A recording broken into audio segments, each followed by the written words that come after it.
നമ്മളുടെ ചുറ്റുമുള്ള ലോകം എത്ര ദൃശ്യസമൃദ്ധമാണെന്ന് കാട്ടിത്തരുന്ന ഉപകരണങ്ങളാണ് ഡ്രോൺ ക്യാമറകൾ. ഒന്നാം ലോക മഹായുദ്ധ രംഗത്താണ് ആദ്യമായിട്ട് ഡ്രോൺ ക്യാമറകൾ ഉപയോഗിച്ചത്. ഡ്രോൺ ക്യാമറകളല്ല, ഡ്രോണുകൾ ഉപയോഗിച്ചത്. ഇപ്പോൾ ഷൂട്ടിംഗ് ആവശ്യത്തിന് വേണ്ടി മാത്രമല്ല, കാർഷിക രംഗത്തും രക്ഷാപ്രവർത്തനത്തിനുമൊക്കെ ഡ്രോണുകൾ ഉപയോഗിക്കുന്നു. നമ്മൾ മലയാളികൾ ഈ ഡ്രോൺ ടെക്നോളജി ഉപയോഗിച്ച് വിവിധ തരത്തിലുള്ള രക്ഷാദൗത്യ ഉപകരണങ്ങൾ ഇപ്പോൾ വികസിപ്പിച്ചെടുത്തിട്ടുണ്ട്. ആ കാഴ്ചകളാണ് ഇനി നമ്മൾ കാണാൻ പോകുന്നത്.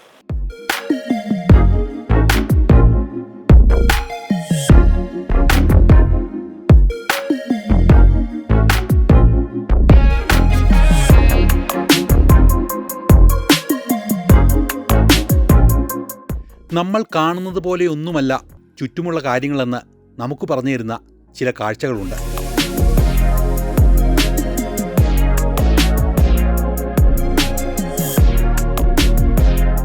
ആ കാഴ്ചകളെ പകർത്താൻ ക്യാമറകൾക്ക് കരുത്താകുന്നത് ഡ്രോണുകളാണ്. ഇന്ന് പക്ഷിവീക്ഷണം വഴി കാഴ്ചകളുടെ ഒരു പൂർണ്ണത നമ്മൾ അനുഭവിച്ചറിയുന്നു. DJ എന്ന് പറഞ്ഞൊരു ചൈനീസ് ബ്രാൻഡിൻ്റെ ഡ്രോൺസാണ് കൂടുതലും നമ്മൾ യൂസ് ചെയ്ത് വരുന്നത്. അതായത് ഇതിന് നല്ല ആക്യുറസി ഉണ്ടാവും, സ്റ്റെബിലിറ്റി ഉണ്ടാവും. അപ്പോൾ നമുക്ക് കൺട്രോൾ ചെയ്യാൻ ഭയങ്കര എളുപ്പമായിരിക്കും. സെൻസേഴ്സ് ഇൻബിൽഡായിട്ട് കുറേ വരുന്നുണ്ട്. പക്ഷേ അതിൻ്റെ മെയിൻ ഇഷ്യൂ എന്ന് പറഞ്ഞാൽ ഭയങ്കര സ്ലോ ആയിരിക്കും. സ്റ്റെബിലിറ്റി കൂടിയ തരാൻ നമുക്ക് അത്ര ആക്ഷൻ മൂവ്മെൻറ്റ്സ് ഒന്നും എടുക്കാൻ പറ്റില്ല. അപ്പോൾ നമ്മൾ കസ്റ്റമൈസ് ആയിട്ട് ഡ്രോൺസ് നമ്മൾ കമ്പോണൻസ് വരുത്തിയിട്ട് ബിൽഡ് ചെയ്യുന്നുണ്ട്. അതിനെ FPV എന്ന് പറയാം, first person view. First person view എന്ന് പറഞ്ഞു കഴിഞ്ഞാൽ ഇതേപോലത്തെ ഡ്രോൺസ് നമ്മൾ കമ്പോണൻസ് സെപ്പറേറ്റ് വാങ്ങിയിട്ട് ബിൽഡ് ചെയ്യുന്ന ഡ്രോൺസാണ്. അപ്പോൾ ഇതിൽ നമുക്ക് ഇവിടെ ക്യാമറ മൗണ്ട് ചെയ്യാം, GoPro ക്യാമറ മൗണ്ട് ചെയ്യാം. എന്നിട്ട് ഇതിൽ ഓൾറെഡി ഇൻബിൽഡായിട്ടൊരു ക്യാമറ വരും. ഈ ക്യാമറയിൽ കൂടെ നമുക്ക് വ്യൂ ചെയ്യാം. നമുക്ക് ഗൂഗിൾസ് വെച്ചിട്ട് വ്യൂ ചെയ്തിട്ട് എന്താണോ ഡ്രോൺ കാണുന്നത് അതായിരിക്കും നമ്മൾ കാണാം. അപ്പോൾ ഇതിൽ കുറച്ചുകൂടെ ഫാസ്റ്റ് ആയിട്ടുള്ള മൂവ്മെൻറ്റ്സ് ആയിരിക്കും. നമ്മുടെ പരിചയത്തിലുള്ള ഡ്രോണുകളിൽ പലതും വിനോദാവശ്യങ്ങൾക്കായി ക്യാമറ ഘടിപ്പിച്ച് ഉപയോഗിക്കുന്ന തരത്തിൽപ്പെട്ടതാണ്. എന്നാൽ ഡ്രോണുകൾ പണി തുടങ്ങിയത് ആ കളരിയിലല്ല. പ്രശസ്ത ശാസ്ത്രജ്ഞനായ നിക്കോള ടെസ്ലയാണ് ഡ്രോണുകളുടെ കണ്ടുപിടുത്തത്തിലേക്ക് നയിച്ച സാങ്കേതികവിദ്യ ആദ്യമായി തിരിച്ചറിഞ്ഞതും പ്രാവർത്തികമാക്കിയതും. ഒന്നാം ലോക മഹായുദ്ധകാലത്ത് 1916 ബ്രിട്ടനാണ് ആദ്യമായി ഇന്നത്തെ ഡ്രോണുകളുടെ പ്രാകൃത രൂപം പരീക്ഷിച്ചത്. അന്നൊന്നും അത് പൂർണ്ണമായും വിജയപ്രദമായിരുന്നില്ല. ആളില്ലാ വിമാനങ്ങൾ എന്ന വിഭാഗത്തിൽപ്പെടുന്നതാണ് ഡ്രോണുകൾ. സ്വയം പ്രവർത്തിക്കുന്ന ഡ്രോണുകൾ മുതൽ വിദൂര കേന്ദ്രങ്ങളിൽ നിന്ന് നിയന്ത്രിക്കാവുന്നതുവരെ ഇന്ന് ഈ വിഭാഗത്തിൽപ്പെടുന്നു. ഡ്രോണുകൾക്ക് ഈ പേര് ലഭിച്ചത് തേനീച്ച ബന്ധങ്ങളിൽ നിന്നുമാണ്. തേനീച്ചക്കൂട്ടത്തിലെ പ്രത്യേകിച്ച് പണിയില്ലാത്ത ആണീച്ചകളെയാണ് ഡ്രോണുകൾ എന്ന് വിളിക്കുന്നത്. റാണി ഈച്ചകളുമായി ബന്ധപ്പെടുന്നതോടെ ഇവ ചത്തുപോകുന്നു. 1935 ബ്രിട്ടൻ ടൈഗർ മോത്ത് വിമാനത്തിൻ്റെ ആളില്ലാത്ത തരം DH-82 ക്യൂൻ ബി എന്ന പേരിൽ പുറത്തിറങ്ങി. 60ലും 70ലും വിയറ്റ്നാം യുദ്ധകാലത്ത് ഡ്രോണുകൾ പരിഷ്കരിക്കപ്പെട്ട് ഗൗരവ നിരീക്ഷണ ചുമതലകൾ ഏറ്റെടുക്കാൻ പ്രാപ്തരായി. യുദ്ധമുഖങ്ങളിൽ ഡ്രോണുകൾ ഇന്ന് ഒരു സുപ്രധാന ഘടകമാണ്. അടുത്തിടെ ഇന്ത്യ-പാകിസ്ഥാൻ അതിർത്തിയിൽ സംഘർഷമുണ്ടായപ്പോൾ ഇരു രാജ്യങ്ങളും നടത്തിയ ഡ്രോൺ ആക്രമണം ശ്രദ്ധിക്കപ്പെട്ട ഒന്നായിരുന്നു. ഒരു കൺട്രോൾ സ്റ്റേഷനിൽ നിന്ന് പല പല ഡ്രോണുകളെ നമുക്ക് ഒരുമിച്ച് കൺട്രോൾ ചെയ്യാൻ പറ്റും. അതിന് പറയുന്നതാണ് സ്വാമിങ് ഓഫ് ഡ്രോൺസ്. സ്വാമിങ് എന്ന് പറയുമ്പോൾ നമ്മൾ പക്ഷികൾ ഒരുമിച്ച് ഒരു ഫ്ലോക്കായിട്ട് പറന്നു പോകുന്ന കണ്ടിട്ടില്ലേ? അതിലൊരു ലീഡർ കാണും. ആ ലീഡറിനെ ഫോളോ ചെയ്താണ് ബാക്കി എല്ലാവരും പോകുന്നത്. അപ്പോൾ ഈ ഒരു ആപ്ലിക്കേഷന് നമ്മുടെ മിലിറ്ററി, സെക്യൂരിറ്റി ഈ മേഖലയിൽ ഭയങ്കര യൂസ് കേസസ് ഉള്ളതാണ്. അല്ലെങ്കിൽ ഡിസാസ്റ്റർ റിലീഫ്. സപ്പോസ് ഒരു മണ്ണിടിച്ചിലുണ്ടായ ഒരു സ്ഥലത്ത് ആളുകൾ ട്രാപ്ഡായിട്ട് കിടപ്പുണ്ട്.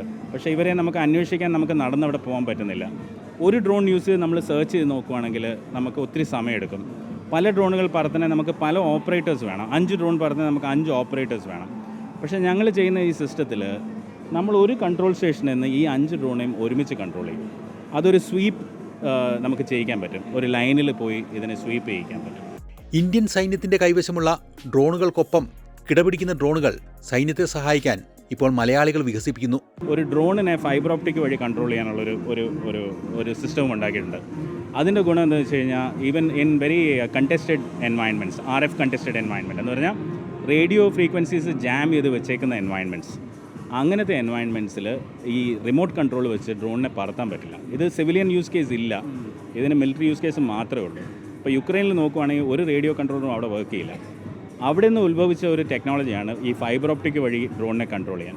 ഇവിടെ നമ്മൾ നോക്കുവാണെങ്കിൽ പ്രോഡക്റ്റ്സ് ചൈനയിൽ നിന്ന് വരുന്ന പ്രോഡക്റ്റ്സ് മാത്രമേ ഉള്ളൂ. അതൊന്നും നമുക്കൊരു യുദ്ധം വരുമ്പോൾ യൂസ് ചെയ്യാൻ പറ്റില്ല. അത് കാരണം ഞങ്ങൾ തന്നെത്താനെ അതിൻ്റെ ഒരു സിസ്റ്റം ഡെവലപ്പ് ചെയ്യും. അതിൻ്റെ ഡെമോ ഇവിടെ ഉണ്ട്. മണിക്കൂറിൽ 200 കിലോമീറ്ററിലധികം വേഗതയിൽ സഞ്ചരിക്കുന്ന ഡ്രോണുകളാണ് ഇപ്പോൾ കേരളത്തിൽ സ്വകാര്യ മേഖലയിൽ വികസിപ്പിക്കുന്നത്. ഇത് അതിർത്തിയിൽ സൂയിസൈഡ് ഡ്രോണുകളായി ഉപയോഗിക്കാൻ സാധിക്കും. ഇത്തരത്തിൽ അതിനൂതന സാങ്കേതികവിദ്യയുള്ള ധാരാളം ഡ്രോണുകൾ ഇപ്പോൾ സജ്ജമാണ്.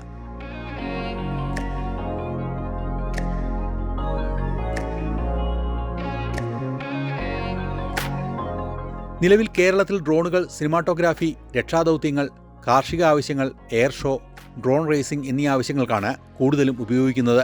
നമ്മൾ ഡ്രോണിൻ്റെ ഏറ്റവും ഫസ്റ്റ് കാറ്റഗറി സിനിമയിൽ പണ്ട് കാലത്ത് ഹെലികോപ്റ്ററിലായിരുന്നു നമ്മൾ ഷൂട്ട് ചെയ്തിരുന്നത്. ഹെലികോപ്റ്ററിൽ ക്യാമറ കയറ്റി വെച്ചായിരുന്നു ഷൂട്ട് ചെയ്തിരുന്നത്. അതിനൊരു മാറ്റം വന്നത് DJയുടെ ഈ കാറ്റഗറി ഡ്രോൺ വന്നതിന് ശേഷമാണ്. ഇത് ഗോപ്രോ ക്യാമറ വയ്ക്കുക, റിമോട്ട് ഉപയോഗിച്ച് ഡ്രോൺ ഫ്ലൈ ചെയ്യുക. ക്യാമറയ്ക്കും ഡ്രോണും തമ്മിലൊരു ബന്ധമില്ല. അപ്പോൾ നമ്മൾക്ക് റെക്കോർഡിങ് തുടങ്ങിക്കഴിഞ്ഞാൽ റെക്കോർഡിങ് അവസാനിക്കുന്നത് വരെ ഉള്ള ഫുട്ടേജ് ഫുള്ള് വേസ്റ്റ് ആയിട്ടുള്ളതൊക്കെ കയറിപ്പോവും. അടുത്ത ഡ്രോൺ എന്ന് പറഞ്ഞാൽ ഇൻസ്പയർ 1. ഇതിൽ നമുക്ക് ലെൻസുകൾ മാറ്റിയിടാം. ഇതിൻ്റെ സെൻസർ മൈക്രോ ഫോർ തേർഡ് സെൻസറായിരുന്നു. ഈ ഡ്രോൺ നമ്മൾ 2 വർഷത്തോളം ഫീൽഡിൽ നിലനിന്നു. അത് കഴിഞ്ഞപ്പോഴാണ് ഈ ഡ്രോൺ ഇറങ്ങിയത്. ഇതിൻ്റെ ഇൻസ്പയർ 2 ഇത് 2016 ഇറങ്ങിയ ഡ്രോണാണ്. ഇതിൽ ഡ്യുവൽ റിമോട്ട് ഉണ്ട്, ലെൻസുകൾ 4 മാറ്റിയിടാം. റോ ഫോർമാറ്റിൽ 6K കിട്ടുന്ന ഡ്രോണാണ്. ഈ ഡ്രോണിന് ശേഷം 7 വർഷത്തോളം ഒരു മാറ്റം ഉണ്ടായില്ല. 7 വർഷം കഴിഞ്ഞിട്ട് 2023 ഈ ഡ്രോൺ ഇറങ്ങിയത്. ഇതാണ് ഇപ്പോൾ സിനിമയിൽ ഉപയോഗിക്കുന്ന ലേറ്റസ്റ്റ് സിനിമാറ്റിക് ഡ്രോൺ. ഈ ഡ്രോൺ വന്നതിന് ശേഷം ഈ ലിഫ്റ്റ് ചെയ്യുന്ന ഒരു സംവിധാനം ഉണ്ടല്ലോ, ക്യാമറ അടക്കം മുകളിലേക്ക് പോയിട്ടുള്ള ചെയ്യുന്നത്, ആ സംവിധാനത്തിൻ്റെ ആവശ്യമില്ല. കൃഷിഭൂമിയുടെ പ്രത്യേകതകൾ നിർണ്ണയിക്കുന്നത് മുതൽ വളവും കീടനാശിനികളും പ്രയോഗിക്കുന്നതിൽ വരെ ഡ്രോണുകൾ പ്രയോജനപ്രദമാകുന്നു. ഒരേക്കറിൽ ഡ്രോൺ വഴി വളമിടാൻ 10 മിനിറ്റ് കൊണ്ട് സാധിക്കുമെന്ന് ഇവർ പറയുന്നു. കൂടുതൽ കർഷകർക്ക് നെൽകൃഷിക്ക് മരുന്നടിക്കുക, പച്ചക്കറിക്ക് വളം അടിക്കുക, പിന്നെ നനയ്ക്കാനുണ്ടെങ്കിൽ അങ്ങനെ ചെയ്യാം. അങ്ങനെ ഞങ്ങൾ ചെയ്യുന്ന ഒരു ഏക്കറിന് 650 രൂപ വീതമാണ് ഇപ്പം ഞങ്ങൾ കോസ്റ്റ് വാങ്ങിക്കുന്നത്. ഒരു കർഷകൻ തോളത്ത് വെള്ളം ഉപയോഗിച്ച് നമ്മൾ മാനുവലായിട്ട് ചെയ്യുന്നതിനും ഈ ഡ്രോൺ ഉപയോഗിച്ച് വളരെ എളുപ്പത്തിൽ 10 മിനിറ്റും കൊണ്ട് ഒരു ഏക്കർ കൃഷി നമുക്ക് ചെയ്യാനായിട്ട് വളം അടിക്കാനായിട്ട് നമുക്ക് സാധിക്കും. വളരെ ഫലപ്രദമാണ്. മണ്ണ് പരിശോധന, വിത്ത് വിതയ്ക്കൽ, കീടനാശിനി പ്രയോഗം, വളമിടിയിൽ, തുറന്നു വിട്ടു വളർത്തുന്ന വീട്ടുമൃഗങ്ങളുടെ നിരീക്ഷണം എന്നിവ ഡ്രോണുകൾ വഴി സാധ്യമാകുന്നുണ്ട്. പച്ചക്കറിക്ക് അടിക്കാറുണ്ട്, നെൽകൃഷിക്ക് ഉപയോഗിക്കാറുണ്ട്. വാഴ, കമുങ്ങ്, കശുമാവ്, റബ്ബർ, അങ്ങനെയുള്ള ഒത്തിരി പൊക്കമുള്ള റബ്ബറിനൊക്കെ അടിക്കാൻ ബുദ്ധിമുട്ടാണ്. ചെറുതരം തൈകൾക്കൊക്കെ ഞങ്ങൾക്ക് ഉപയോഗിക്കാൻ പറ്റും. കാലാവസ്ഥാ പ്രവചനം മുതൽ പ്രകൃതി ദുരന്തങ്ങളിലെ സഹായം വരെ ഇന്ന് ഡ്രോണുകൾ വഴിയാണ് നടത്താറ്. രക്ഷാപ്രവർത്തകർക്ക് കടന്നു ചെല്ലാനാവാത്ത മലയിടുക്കുകളിലും തുരങ്കങ്ങൾ പോലെയുള്ള ദുഷ്കരമായ പ്രദേശങ്ങളിൽ ഡ്രോണുകൾ പറന്നിയെന്ന് ജീവനുകൾ രക്ഷിക്കാൻ സഹായമാവുന്നു.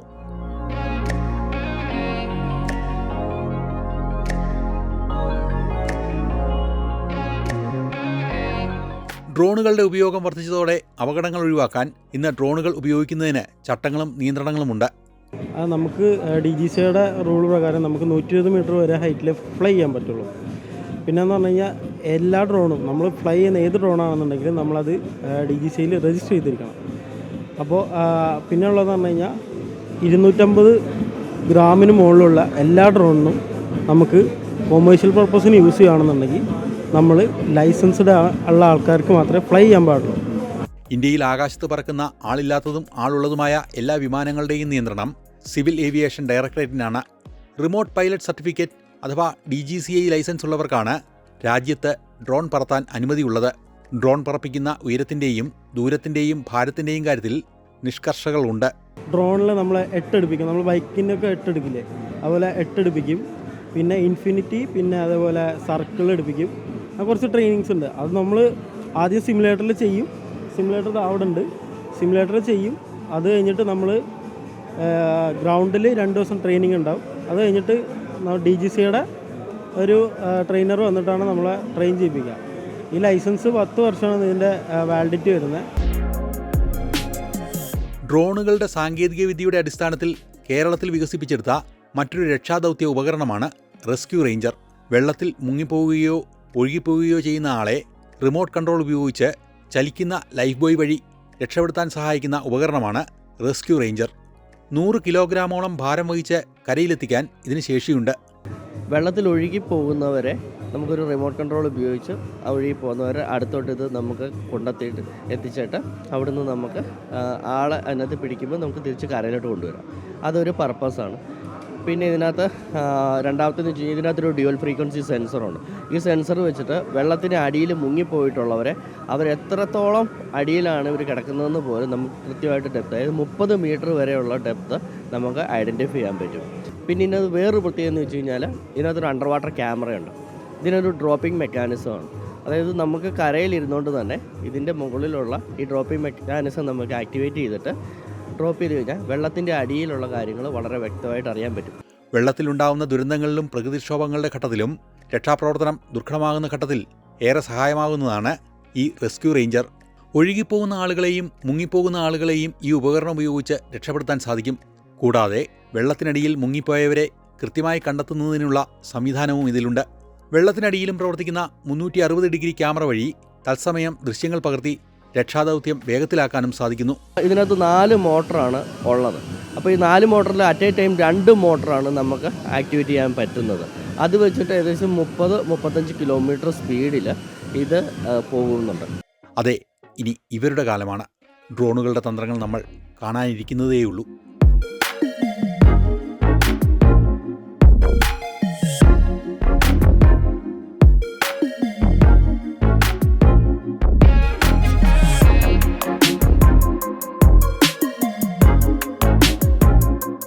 അങ്ങനെ ഈ ആഴ്ചയിലെ സെൻട്രൽ മാഗസിൻ വിശേഷങ്ങൾ ഇവിടെ അവസാനിക്കുകയാണ്. അടുത്ത ആഴ്ച പുതുമയുള്ള കാഴ്ചകളും കൂടുതൽ വിശേഷങ്ങളും വ്യത്യസ്തമാർന്ന അനുഭവങ്ങളുമായി നമുക്ക് വീണ്ടും കാണാം. നന്ദി, നമസ്കാരം.